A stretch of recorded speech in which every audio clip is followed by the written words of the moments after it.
So I feel like at WWDC, WatchOS 26 went kind of under the radar, and it definitely got a bunch of new features that people just aren't aware of. Like it got the new UI, the new liquid glass design, we got the new workout buddy, the new UI changes to the workout application. It even got a new dedicated first-party Apple app, which has never been on here. So without further ado, let's talk about WatchOS 26, all the changes, but really hone in and focus on the workout aspect because as somebody who is a casual runner who likes to run every day for fun, but also works out, I use my Apple Watch every single day to track my workouts and a bunch of other things. So let's talk WatchOS 26. But before we continue, consider subscribing to the channel if you like videos like this one where we keep you up to date on all the changes that happen in the WatchOS and Apple ecosystem world. Now, let's continue with WatchOS 26.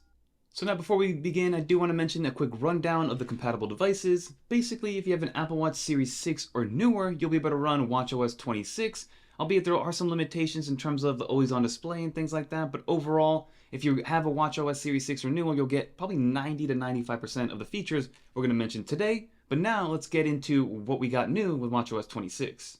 So for reference and for context, I'm using an Apple Watch Ultra 2, the black one, so I probably have the latest and greatest and the best one to run something like WatchOS 26, but the first thing you notice here is that new design. It did come over. Now it's not as obvious as it is on something like iOS, iPadOS, or even macOS, but the liquid glass design is there. You can see that we have the bubbling of the actual clock there, or the time. You can see that it is hiding behind the ear of my dog. And then if I pull up something like the new widgets, it's also there. The glass-like design, it is subtle, but it is there nonetheless. And then also you really start to notice it if you go into your notifications. Your notifications do have that glass-like design, which is coming over from iOS and iPadOS as well as macOS. And these photos that you're seeing here is the new design or home screen for the Apple Watch, which is going to be the new kind of hiding behind the lock screen or the actual time hiding behind. And what's cool is if I flick my wrist really quick, it brings up a new photo. So you can see that there's my dog, flick my wrist again. As you can see, if I continue to flick my wrist, it does keep doing that. There's my dog again. So the clock does hide behind certain aspects, certain subjects when it comes to using this with people if you want to do that as well. So the new UI is nice. It's a nice added change. Nothing functionally different, but overall something that I welcome. Something else you might notice that was brought over from iOS is that when you tap in to these buttons, you actually get something a little bit different. You get to be able to see that you are pushing in on the screen like you do on here. So if you look real closely, you can see that there's a little bit of an animation showing that. And another great indication of the glass-like UI or the liquid glass is in the control center. The control center is probably the one that looks the most like liquid glass when it comes to comparing it to iOS. So, you either love it or you hate it. Again, I'm in beta, so you can see that it is a little bit broken. It is flashing a little bit. I'm running WatchOS Beta 2 right now, so that's something to consider if you are thinking about adding it to your watch. It has kind of hurt my battery life a little bit, still lasts the whole day, but not getting those full 2 days that I might be used to get, especially when in low power mode. But you do get the new animations, the new design overall for the UI, and liquid glass is here on the Apple Watch. And you get the new flick gesture, which will change the wallpapers if you have shuffle on, but it's also there to dismiss notifications while you're running, dismiss notifications in any situation. So it kind of replaces the, when you have to face palm it down to kind of turn off any notifications. So for me, the biggest update has to be in the workout application, because again, I consider myself a casual runner. I like to track all my workouts, see how I'm doing. And this is going to be the biggest added bonus to WatchOS 26, and it's going to be the new changes to what this all looks like. So you can see that if you are running something like WatchOS 11 or whatever the previous one was, this looks relatively different. It's not in cards anymore. They take up the entire screen. So it is a full screen design, and you can kind of go through them. Of course, you can use your double tap if you have the right Apple Watch for that to continue scrolling through all the different workouts. And you have a couple other options, right? So you can see that first off, your most recent one or your most used workout will always show up at the top, which is going to be my outdoor run. And then you have some new icons on all the corners. So this top left corner, if you open this up, it lets you change up the workout views. So during your workout, turn the digital crown to see your workout views, which again is very similar to what we've seen before, but now you can actually customize it on a per page basis, and you can include or exclude certain pages if it's something that you don't really care about. So for instance, if you don't really care about this section right here, which is going to be the second level of metrics, you can just exclude it altogether by toggling it off. If you're doing some zone running, you can also leave that on. And you can just go through all these to see exactly which one you would want to add. Then on the top right-hand corner, you have a little timer. So it lets you put goals together. So you have your categories. You have 3 goals, so 30-minute, a distance, and a calorie goal, depending on what you want your workout to be. Custom goals, you have a pacer, you have your race route. So these are all ways to kind of go back and see what you've been doing. So if you want to compete against yourself, this feature was here before, but it was a little harder to actually access. And now it's kind of right there for you if you do want to go about competing with yourself or running any of these other type of time-based or goal-based kind of metrics when you are competing against yourself. Then you also have the alert button right here. So this is going to be the workout buddy. This is going to be the newest addition to Apple Watch and watchOS 26. And again, it's nothing revolutionary in terms of what's happening. And we've had something like this before where Siri would just kind of talk to you and let you know, like, hey, you ran a mile. This is what your time is. But now it's a little bit more, the way that I'm describing it is, again, it's a buddy. It's a little bit more conversational. They use a synthesized voice apparently. So if I go in here, you can actually download different workout buddy voices. There's only 2 right now. But it says get personalized encouragement and your data from a synthesized voice during your workouts.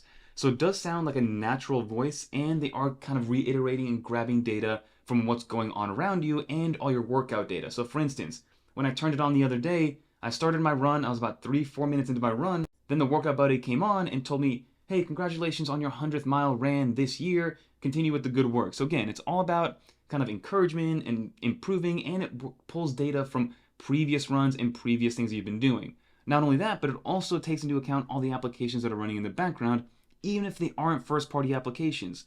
So for instance, I like to listen to podcasts or music, but I use Spotify or YouTube to listen to those things when I am running. So once it gives me an alert, so let's say I ran 1 mile, lets me know like, hey, this is your mile time, this is your pace, this is your heart rate.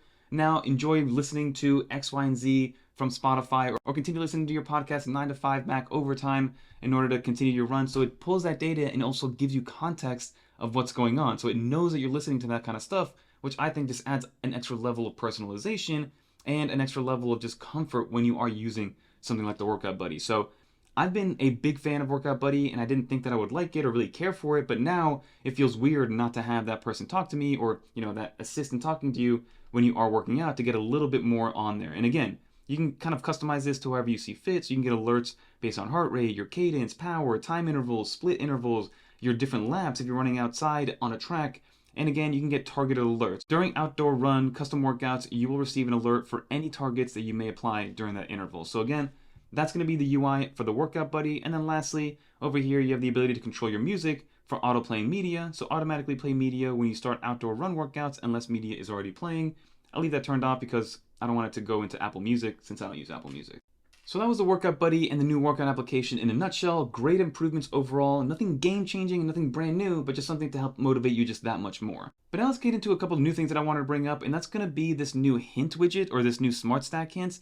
So whenever you pull up your Smart Stack, it's going to give you the most relevant one in the moment. I also love the new UI here for the Smart Stacks with that kind of bubble clock, but it pretty much brings the first widget that you should know about up to the forefront. So for instance, I am planning on going on a run later today, but there is a severe heat warning, so I might reconsider, or maybe I'll run inside on the treadmill so I don't pass out while I'm running around. So that's something cool to consider.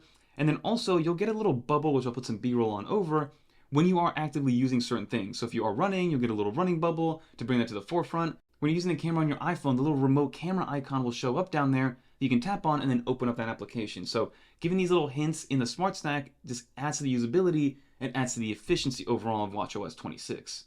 And then like I said, we got a new application. So if we go into our list, we got the brand new Notes application that came over to watchOS. Again, I don't really see a need to have the Watch application or the Notes application in the Watch app, maybe for some voice notes or for some quick voice memos and things like that. But again, it's on there and it syncs with your different Apple devices, so your latest stuff will be on here if you want to do that. And then you can also start a new note, and I believe you can type or handwrite the same way that you would text. So it is there if you do want to use it.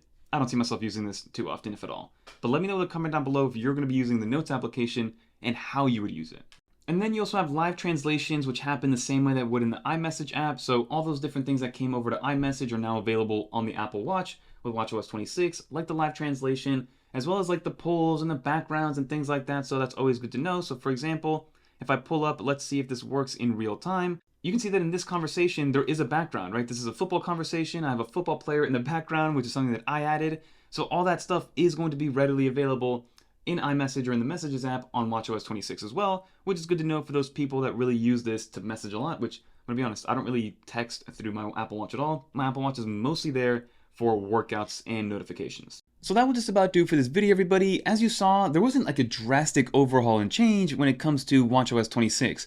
We got an abundance of new features. The liquid glass design definitely came over, but it isn't as kind of in your face as it is on your iPhone or your iPad or your Mac, because again, the display is much smaller relative to those things, so it isn't as noticeable. The workout buddy change, I think it's a net positive overall. It's nothing revolutionary at the end of the day, but it's still something that I've been enjoying while going on my casual runs on a day-to-day basis as kind of, again, it's a workout buddy, somebody there to motivate you a little bit in terms of getting you to over that hump when you are close to that, and also just keeping you on track. So overall, I think WatchOS 26 is a great update. I would hold off on actually installing it in the beta program as of right now for the developers, just because it does kill battery life a decent amount. It's not completely detrimental, like it still lasts the whole day for me, but battery life is definitely taking a hit. But other than that, once it does come out for the public beta or even in public in the fall, I'm definitely going to recommend everybody get on it because it is a positive update compared to WatchOS. I believe we were on WatchOS 11 back then. But that'll do for this video. If you made it to the end, leave a little dolphin in the comments down below so I know you made it to the end. Let me know what your favorite feature of WatchOS 26 is and what you're looking forward to. And if you want to watch more videos like this one, definitely check out one of these videos right here. Until next time, I'm Fernando. Peace.